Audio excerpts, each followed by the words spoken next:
What's going on, everyone? Welcome into Around the Felt. We appreciate you being here to talk about the team in our nation's capital, the Washington Commanders, and what we think is going to happen in their 2025 season. I'm your host, Colin Tong. Joining me, Reagan Loescher. Reagan, ready to roll?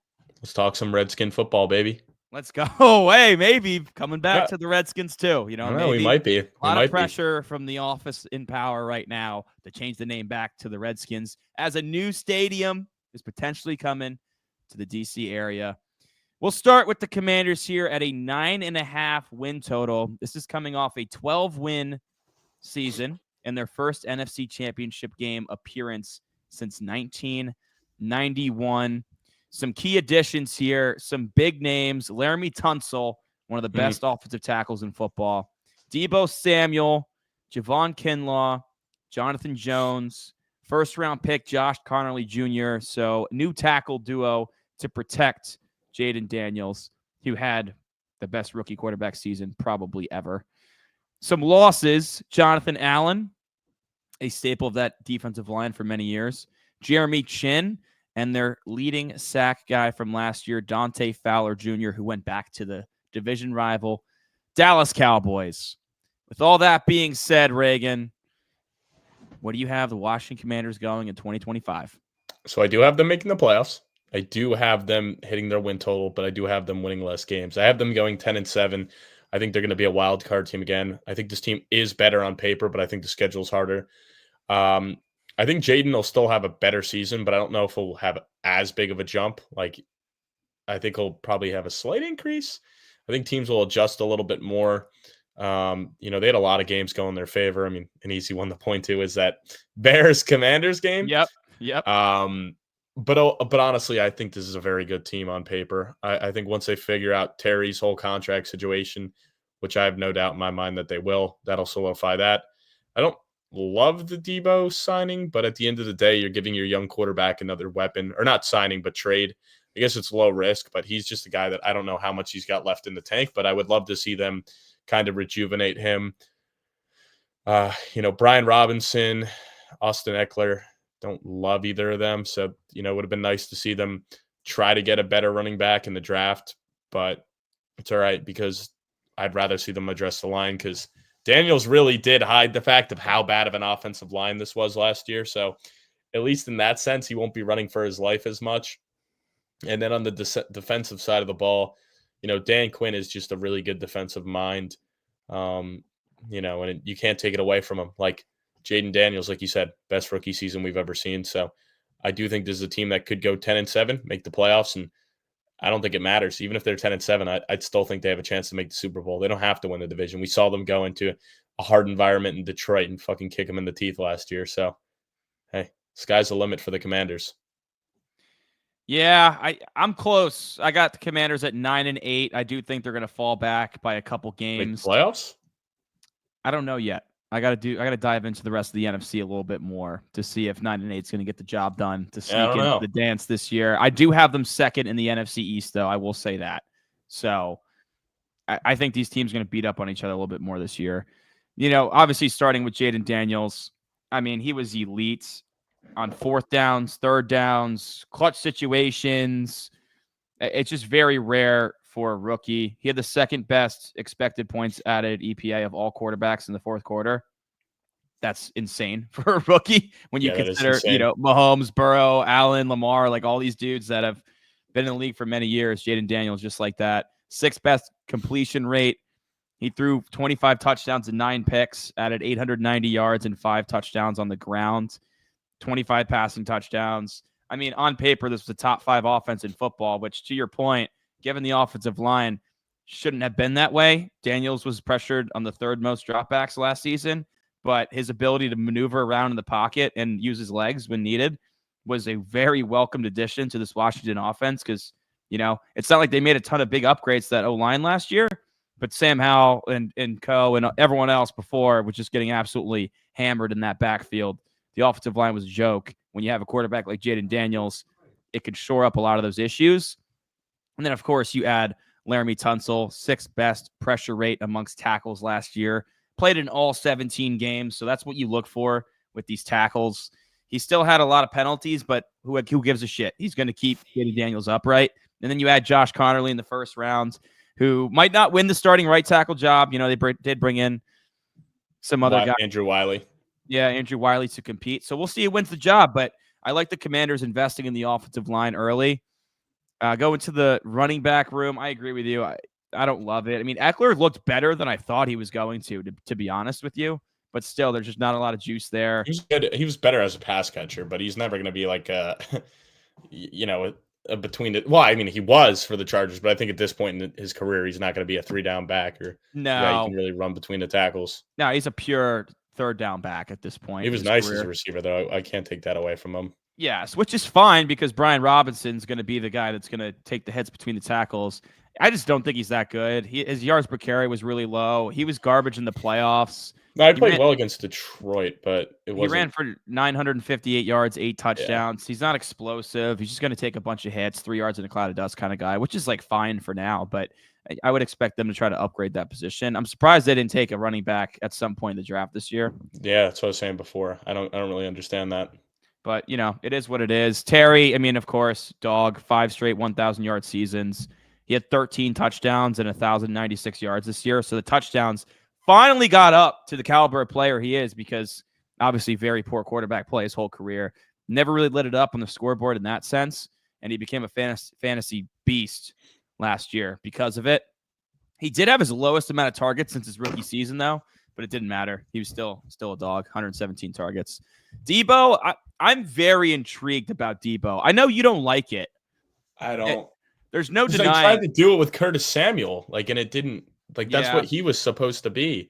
And I guess, that was technically pre-Dan Quinn. That's a whole different regime. That's before Jayden Daniels. But that's what it kind of reminds me of, and it didn't work out with him. So I guess maybe they'll use him as a running back as well. Maybe that's some of the reasoning. He'll go there for sure a little bit. Yeah, he'll definitely get some carries, because Adam Peters coming over from San Francisco, fully aware of Debo's capabilities. He actually was pretty good last year before he got pneumonia. The first 6 games, granted, still was not prime Debo, but he averaged 67 yards per game over the first 6 weeks, which is respectable. I think if you get that out of him, you're pretty happy if you're Washington, considering that Zach Ertz was second in most receiving categories for this team last year. They brought him back too. Yeah, they brought him back on a 1-year deal, which I think is smart, but your boy Ben Sinnott's going to have to sit on the bench for a little longer. Yeah, man, I don't know. I would like to see him hopefully have an impact this year. I'm still very high on Ben Sinnott. Still high on him. We'll see. I mean, you should probably try to trade for him now in Dynasty Leagues because the value's going to be very low after not doing much last year. But, I mean, this passing attack should be better with Debo, I think. But then again, he's got to stay healthy. He doesn't really get open very well anymore. He was 102nd in ESPN's open score, which is kind of gross. But he was 7th best yards after the catch in the league. So still a yak guy, which would be welcomed in this Commanders offense. For me, the biggest step back is, agree with you, definitely a more difficult schedule. They have the 14th most difficult, so that might not sound too crazy, but it's just a big difference from last year. They have the toughest year-over-year jump in opponent pass and rush defense. So it's going to be harder on Jayden Daniels for sure, and it's going to be more difficult on this defense for sure because they faced some cupcakes last year. They got a lot of backups, a lot of bad quarterbacks. And I look at the talent on the defensive side of the ball, and I don't think it's crazy good, to be honest with you. Dan Quinn will get more out of this unit than what it should, but they really struggle against the run. They were bottom 5 in several key stats. They had the 3rd worst in terms of yards per carry to running back. So need to clean that up. You lost Jonathan Allen. Jazon Newton, who they took in the early 2nd round the year prior in 2023, is going to have a bigger impact. You lost your leading sack guy in Dante Fowler, as I said earlier. So Von Miller, though. Yeah, they did add Von Miller just recently. Curious to see what he does. Deron Payne coming off a down year. He needs to bounce back. They were still 11th in sacks last year and 12th in pressure rate, but I don't love the defensive front. The linebackers are solid, of course. Bobby Wagner, Pro Bowler at age 35 last year, still a stud. Frankie Luvu at 8 sacks. It's a great linebacker tandem. But secondary, You brought over Marshawn Latimore, only played 2 games for you. How much more does he have in the tank? He gets hurt a lot. They drafted Trey Amos in the 2nd round, which I think is a really good fit. Should boost his secondary a lot. And then Mike Sainristil was great as a rookie being picked in round 2. I'm not going to lie, though. I don't know. And I'm a Jet fan, and I maybe I'm a casual, but I don't know how Javon Kinlaw got 3 for $45 million. Like, no, that was a lot. That was a lot. They paid him like a lot, like starter money, when he was like a rotational guy that really didn't do anything. And the biggest thing I can remember is just having a ton of like crucial penalties early on when we were like in some primetime games where it's just like, what is this guy doing? So, hey, shout out to his agent, but I don't know. I mean, maybe I'm a casual and he'll end up being a huge fit here, but I feel like that was a huge overpay. But like you said, bringing over, a guy from San Fran, their GM, and then having, or Adam Peters. I don't know why I'm not just saying his name, but, bringing over him from San Fran, Javon Kinlaw, obviously drafted by Adam Peters over there in the 49ers. So maybe that's why. Yeah, well, it's definitely why. But and you're right. They're paying him starter money because I think he's going to start. I mean, I hope. I don't know. I mean, $15 million a year. It'd be better if Newton started because that's better long term for this team. And you did use some pretty high draft capital on him. But yeah, I must say something about Newton, though. Yeah, I mean, they need help on that D line for sure. So I don't hate it. You want to see, this is the craziest stat I saw when digging into this team. Another reason I think they're going to regress. They got really lucky last year. Of course, the Hail Mary. They beat the Eagles on like the last play of the game, which was like the Eagles' like only loss from like week 5 on last year. They converted out of 23 4th down attempts. How many think they converted? 23. How many think they converted? 18. 20. They converted 20 of 23 4th downs. Yeah. That is the best since at least 2000 when they started tracking this shit. That is insane. And that goes to like Jayden Daniels being clutch. But there's no way you can repeat that year over year. So there will be some games where down the stretch, 4th down, they need it. And I'm going to think of this moment right here, Reagan. I'm like, there's no way they continue at this clip. They're going to regress a little bit. They have to regress a little bit with the schedule changes. Don't love the defense. Love Dan Quinn. Love Jayden Daniels. Love Terry. But I got him taking a bit of a step back to 9-8. Yeah, I think that's fair. I mean, I don't know. Because the division is going to be tough. I expect Dallas and the Giants to be better. I think the Eagles are going to be very good still. And it is a tougher schedule, but I mean, as long as Daniels is healthy, it's hard to believe that this team won't be in the playoffs. I mean, he's just so freaking good. I know. He's insane. He is exhibit A of what getting a superstar quarterback does to your franchise. Just like that, boom. Just like a 12-win team. You're like, after being a garbage team for years, maybe that's the reason. They picked 2nd in the draft, bro. Yeah. I mean, maybe that's the reason why I'm not giving them their flowers yet and giving them 10, 11 wins. Cause I'm like, all right, maybe I need to see it again. You saw what happened with Stroud. I mean, he still had a good, they still made the playoffs, but he definitely took a step back. Yeah. After a really good rookie year. But I think Daniels is a whole nother level better than Stroud, but just saying. Now, I'm assuming your MVP for the Commanders is Jayden Daniels, but to play devil's advocate, who would it be outside of Jayden? I mean, you could say like Bobby Wagner on the defense just because he's the leader of the tackle machine, going to be the reason that unit goes. But outside of that, I mean, I don't know if there's any weapon on the offense I look to that's going to be like high and above the driving force outside of Jayden Daniels. So, yeah, I would say Bobby Wagner to play devil's advocate. I agree with that sentiment. Who is your X factor for the Commanders in 2025? Yeah, I mean, there's a couple routes you can go. I'm going to go with, honestly, I'm going to go with Tunsil, though, because they went out and got him. They're going to pay him big.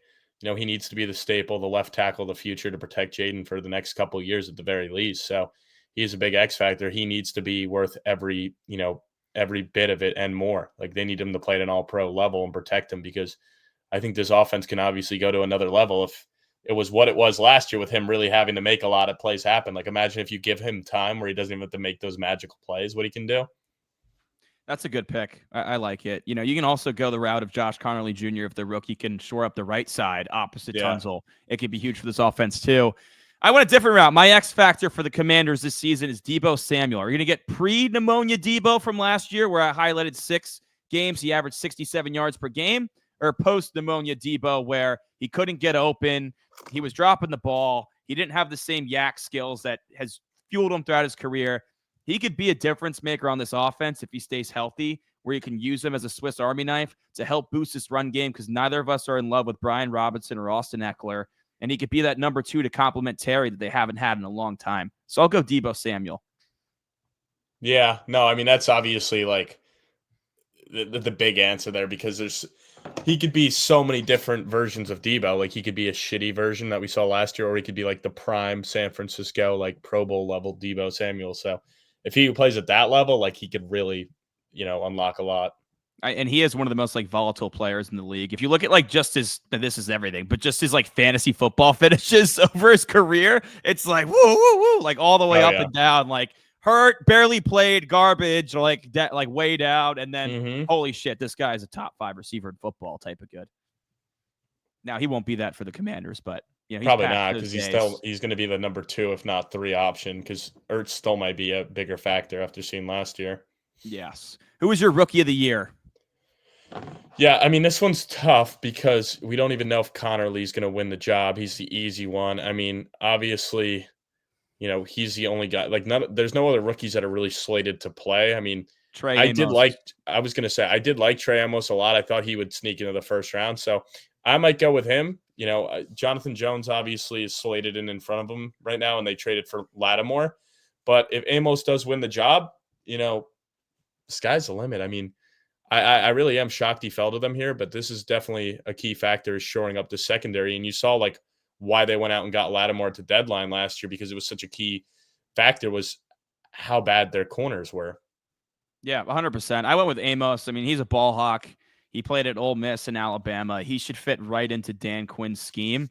Just think who, like Trayvon Diggs and Deron Bland put up monster seasons under Dan Quinn, showing off their ball hawk skills. I'm not saying Trey Amos is going to have 10 interceptions, but I'm saying he showed a lot of those traits in college where it should translate to the league pretty quickly under Dan Quinn. So I went with him because you don't know if Conerly's going to win the job. If he does shore up the right side, I'd go Conerly. I do want to shout out Jalen Lane too. I've seen a lot of good things from him. He's a big play threat out of the slot, but I just don't know how much receiving work he's going to get early on. He's probably returning kicks and punts initially, but he could be a factor, down the field, stretching the field for this offense.